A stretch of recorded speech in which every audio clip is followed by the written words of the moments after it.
কে তোমাকে মসজিদ উন্নতি করতে বলেছে? মার্বেল পাথর কে বসাতে বলেছে? আল্লাহ বলেছে?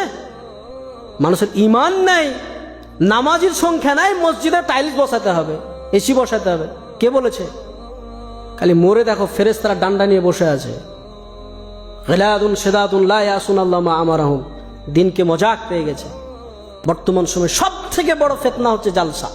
আর জালসাতে যারা মাদ্রাসার কমিটি পক্ষ, দাড়ি চাচা, সুদখোর, বেনামাজি, যার ইসলামের ন্যূনতম ধারণা নেই, ও বক্তা সিলেক্ট করছে যে অমক বক্তাকে নিয়ে এসো, বিশাল ভাইরাল বক্তা, ওকে নিয়ে আসলে লোক হবে আর আদায় বেশি হবে, আমাদের মাদ্রাসা ভালো চলবে। তোমাকে মাদ্রাসার ঠিকা কে নিতে বলেছে? আল্লাহ বলেছে? আজকে মাদ্রাসাগুলোকে ভিক্ষার জায়গা। কোন শিক্ষিত সমাজ, মাস্টার, ডাক্তার, ইঞ্জিনিয়ার, প্রফেসর বা যাদের একটু জ্ঞান আছে,